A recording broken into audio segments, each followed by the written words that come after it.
Hello students. So today in this video we will continue this chapter. Uh, let's start from here. As the years rolled by, we saw less of each other. जैसे जैसे साल बीतते गए हम एक दूसरे को कम देखते थे, कम मिलते थे. For some time she continued to wake me up and get me ready for school. When I came back, she would ask me what what the teacher had taught me. कुछ दिनों तक तो उन्होंने मुझे जगाया भी, मुझे सुबह मॉर्निंग में उठाया, मुझे रेडी भी किया था स्कूल के लिए. और जब मैं घर वापस आता था तब वो मुझसे पूछती थी स्कूल में टीचर्स ने क्या पढ़ाया. I would tell her English words and little things of western science and learning. मैं उन्हें बताता था कि टीचर्स ने मुझे इन कुछ इंग्लिश वर्ड सिखाए, कुछ छोटी छोटी चीज़ें वेस्टर्न साइंस के बारे में और वहाँ की लर्निंग के बारे में. मैंने ये भी बताया, मुझे लॉ ऑफ ग्रेविटी बताया, आर्किमिडीज प्रिंसिपल बताया, द वर्ल्ड बीइंग राउंड. तो वर्ल्ड के चारों जो भी है इसके बारे में, मतलब साइंटिफिक थिंग्स जो स्कूल में पढ़ाई जाती थी वो मैंने उनको बताई सब. This made her unhappy. इस चीज़ से वो खुश नहीं होती थी. She could not help me with my lessons. अब वो मेरे स्कूल की स्टडीज़ में, स्कूल के लिए जो लेसन्स थे उसमें वो मुझे हेल्प नहीं कर पाती थी. She did not believe in the things they taught at the English school and was distressed that there was no teaching about God and the scriptures. जो स्कूल में चीज़ें पढ़ाई जाती थी उन पर वो बिलीव नहीं करती थी, और इस बात से भी वो बड़ी दुख ही हो जाती थी कि स्कूल में भगवान और धार्मिक पुस्तकों के बारे में कुछ नहीं पढ़ाया जाता. One day I announce that we were being given music lessons. एक दिन मैंने उनको घर आके बताया कि आज हमें स्कूल में म्यूजिक लेसन्स दिए गए. She was very disturb. वो बहुत ज़्यादा डिस्टर्ब हो गई. To her music had lewd associations. उनकी उनके नज़रिए से म्यूजिक बहुत नीचा देखा जाता था. It was a monopoly of harlots and beggars and not meant for gentle folk. अब ये जो म्यूजिक था ये उनके नज़रिए से ये छोटे लोगों का, हैरलोट्स यानी जो नीची जाति कह सकते हैं हम, कि पुराने टाइम में जब लोग सोचते थे, और या फिर जो लोग गरीब होते थे वहाँ उनके जो घर में जो लेडीज़ होती थी वो सीखती थी, और वो ये सोचते थे कि हम जैसे जेंटल मैन जो टाइप लोग हैं, हम हमारे लिए म्यूज़िक नहीं है. She said nothing but her silence meant disapproval. उन्होंने मुझसे कुछ कहा नहीं बट उनका साइलेंस यानी कि डिसअप्रूवल थे, ये वो इस चीज़ को लिए डिसएग्री थी. She rarely talk to me after that. उसके बाद उन्होंने मुझसे इस बारे में बहुत बहुत कम ही कह सकते हैं कि कभी उस चीज़ के बारे में मुझसे बात ही नहीं की. आगे ऑथर कहते हैं, when I went up to the university I was given a room of my own. भाई जब उनकी स्टडीज़ कंप्लीट हो गई और जब वो उन्होंने यूनिवर्सिटी में ग्रेजुएशन के लिए एडमिशन ले लिया, तब ऑथर को एक उनका अपना रूम दे दिया गया. The common link of friendship was snapped. अब हमारा एक कॉमन लिंक था, जो लास्ट हमारा फ्रेंडशिप का लिंक बचा हुआ था वो भी अब टूट गया था. My grandmother accepted her seclusion with resignation. That means उन्होंने बिल्कुल भी इस चीज़ के लिए रिएक्ट नहीं किया. उन्होंने अपने लोनलीनेस को बड़े इजीली एक्सेप्ट कर लिया. उन्होंने कोई बीच में रुकावट नहीं डाली इस काम के लिए. She rarely left her spinning wheel to talk to anyone. वो हमेशा ना चरखे पर कुछ ना कुछ बुनती रहती थी, स्पिनिंग करती रहती थी व्हील पर. तो वो अपने आप को इतना बिजी रखती थी कि बहुत कम किसी से बोलती थी. From sunrise to sunset she sat by her wheel spinning and reciting prayers. वही सुबह सनराइज से लेके सनसेट तक वो अपने व्हील पर स्पिनिंग करती रहती थी और अपनी प्रेयर्स रिसाइट करती रहती थी, बोलती रहती थी, जो मन मन में वो बोलती, मंत्र जाप जो करती रहती थी. Only in the afternoon she relax for a while to feed the sparrows. दिन के टाइम वो थोड़ी देर के लिए ही रेस्ट करती थी. वो भी जब अपने रेस्टिंग टाइम में वो क्या करती थी, अब स्पैरोज को फीड कराती थी, खाना खिलाती थी. While she sat in the veranda, breaking the bread into little bits, hundreds of little birds collected round her, creating a veritable bedlam of chirpings. और जब वो ऐसा करती थी, जब बरामदे में बैठ जाती थी और ब्रेड के छोटे छोटे टुकड़े करके उनको डालती रहती थी, हंड्रेड्स ऑफ यानी हंड्रेड्स के करीब लिटिल बर्ड्स वहाँ पर इकट्ठी हो जाती थी और एक नॉइसी शोर यानी बहुत अजीब तरीके से, बहुत चिरपिंग क्या होता है चिड़ियों के चहचहाने के, तो बहुत शोर मचाती थी चहचहाने वाली. Some came and poised on her legs. कुछ आती थी और उनकी लेग्स पर बैठ जाती थी, पर्चिंग करती रहती थी। अदर्स ऑन हर शोल्डर, कुछ शोल्डर्स पे बैठ जाती थी। Some even sat on her head, और कुछ तो उनके सर पे बैठ जाती थी। She smile but never shooed them away. वो स्माइल तो करती थी लेकिन उनको कभी भगाती नहीं थी। It use to be the happiest half hour of the day for her. ऐसा लगता था पूरे दिन में ये उनका हैप्पीएस्ट आवर होता था। When I decided to go abroad for further studies, I was sure my grandmother would be upset. जब मैंने डिसाइड कर लिया कि मैं आगे की पढ़ाई के लिए अब्रॉड जाऊंगा, तो मैं श्योर था कि मेरी ग्रैंडमदर अपसेट हो जाएगी।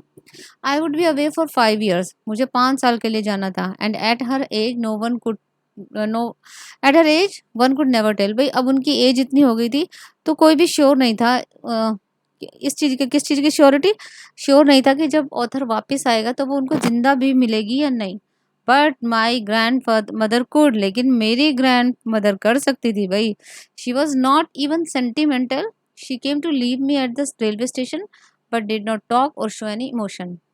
वो सेंटिमेंटल नहीं थी, वो तो बल्कि मुझे रेलवे स्टेशन पर छोड़ने भी आई। लेकिन और उन्होंने कुछ बात नहीं की, ना उन्होंने कोई ऐसा इमोशनल होके दिखाया। Her lips moved in prayer, her mind was lost in prayer. As usual, हमेशा की तरह वो उनके लिप्स अपने प्रेयर में बिजी थे, उनका दिमाग भी अपने प्रेयर में, भगवान की आस्था में। Her fingers were busy telling the beads of her rosary. उनकी हाथ की उंगलियां भी बिजी थी अपनी माला को फेरने में, रुद्राक्ष की माला के जो वो फेरती रहती थी। साइलेंटली शी किस माई फोरहेड, और बड़ी शांति से उन्होंने मुझे मेरे माथे को चूमा। When I left I cherish the most moist imprint as perhaps the last sign of physical contact between us। और जब मैं चला गया तो I cherish the most moist imprint, यानी जब उन्होंने मेरे माथे पर चूमा तो हल्का हल्का उनको मॉइस्ट लगा, मॉइस्चर टाइप। तो ऑथर को लगता है कि ये शायद हम मेरा और मेरी दादी का लास्ट फिजिकल कांटेक्ट था। तो हो सकता है जब वो वापस आए तो ना मिले उनको। But that was not so, लेकिन ऐसा नहीं हुआ। After 5 years I came back home and was met by her at the station. यहाँ उतर कहते हैं कि जब मैं 5 साल बाद वापस आया तो वो मुझे स्टेशन पर मिली। She did not look a day older. अब देखो, स्टार्टिंग में हमें बताया था कि वो इतनी बूढ़ी दिखती थी कि ऐसा लगता है इससे ज्यादा ओल्डर हो ही नहीं सकती। और जब वो अब आए हैं वापस ऑथर 5 साल बाद, वो कहता है एक भी दिन और बूढ़ी नहीं लगी थी, वो उतनी ही बूढ़ी दिख रही थी। She still had no time for words. अभी भी उनके पास मेरे लिए बात करने के लिए टाइम नहीं था। And while she class me in her arms I could hear her reciting her prayers. और जब उन्होंने मुझे गले लगाया तो तब भी मुझे उनकी प्रेयर्स की आवाज़ आ रही थी जो वो मन मन में रिसाइट कर रही थी। Even on the first day of my arrival her happiest moments were with her sparrows whom she fed longer and with frivolous rebukes। और जब मैं आया फर्स्ट डे आने के बाद, तब भी मैंने देखा उनका happiest moment of the day वही था जब वो चिड़ियों को खाना खिलाती थी। With frivolous reviews, frivolous reviews यानी हल्का फुल्का डांटती भी रहती थी उनको। इन the evening a change came over हर। शाम के समय एक अजीब सा चेंज आ गया उनमें।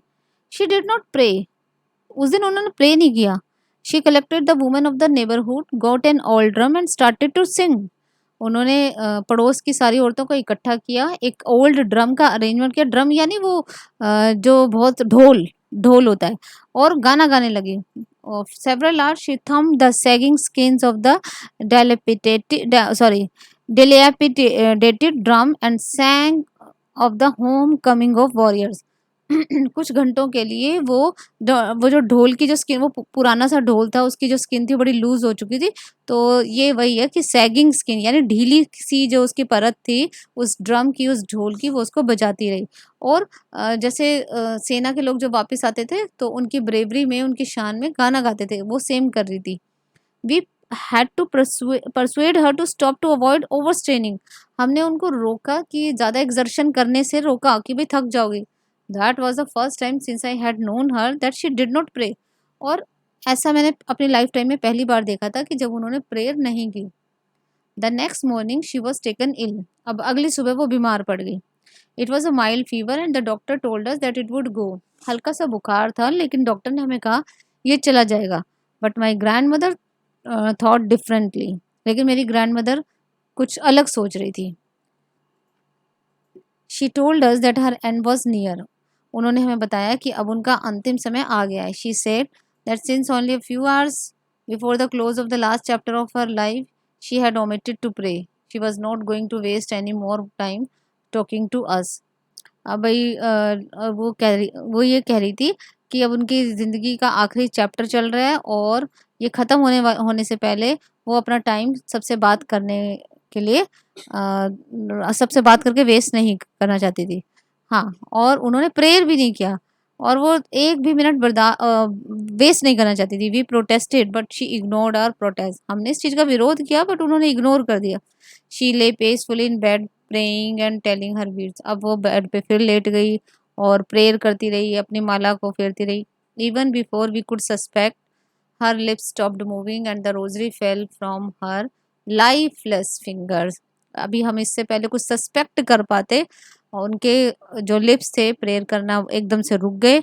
उनकी जो रुद्राक्ष की माला थी उनके हाथों से छूट गई। लाइफलेस फिंगर यानी वो फिंगर अब जिनमें लाइफ नहीं थी। A peaceful pallor spread on her face and we knew that she was dead. एक पीसफुल इमेज उनके चेहरे पर छा गई, फैल गई और अब हमें पता चल गया था कि वो मर चुकी है। We lifted her off the bed and is customary laid her on the ground and covered her with a red shroud. हमने उनको उठाकर बेड पर से नीचे लिटा दिया जैसा कि इंडियन ट्रेडिशन में होता है, कस्टमरी होता है। उन्हें ग्राउंड पर लिटा दिया और उनको एक रेड कलर के श्राउड से, श्राउड होता है जब एक तरह से कफन जो डेड बॉडी पर उड़ाया जाता है, उस उनके ऊपर कवर कर दिया। After a few hours of morning we left her alone to make arrangements for her funeral. और कुछ देर हम शोक व्यक्त करने के बाद हम बिजी हो गए उनके फनरल यानी उनके अंतिम संस्कार के अरेंजमेंट करने के लिए। In the evening we went to her room with a crude stretcher to take her to be cremated. और शाम के वक्त हम उनके रूम में गए। क्रूड स्ट्रेचर, स्ट्रेचर जिस पर जो घर में ही एक स्ट्रेचर था जिसके ऊपर वो रखकर उनको उनके अंतिम संस्कार के लिए क्रीमेटेड यानी उनको जलाने के लिए ले जाना था। उस टाइम क्या था, द सन वॉज सेटिंग, सूर्य अस्त हो रहा था। And had lit her room and बरामदा with a blaze of golden light.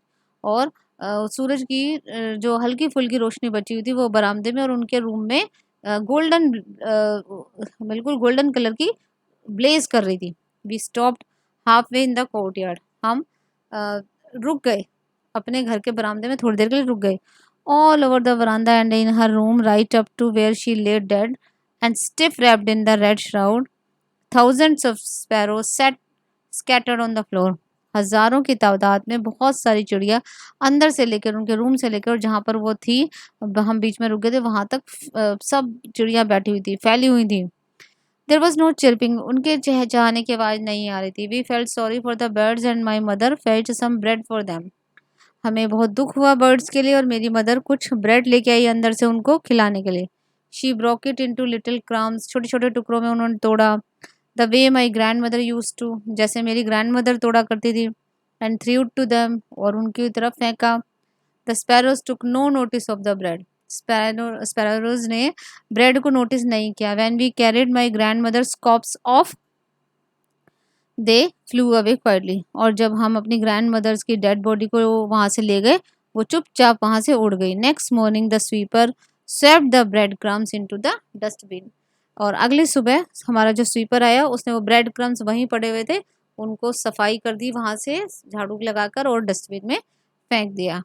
तो ये थी हमारी स्टोरी, खुशवंत सिंह की अटैचमेंट उनकी ग्रैंड मदर के साथ, how he used to spend time with her, how he missed her, how he spent a beautiful moment or beautiful time of his life. So this is all about the chapter. If you have understood the chapter, then please don't forget to share, subscribe and like my channel. Thank you.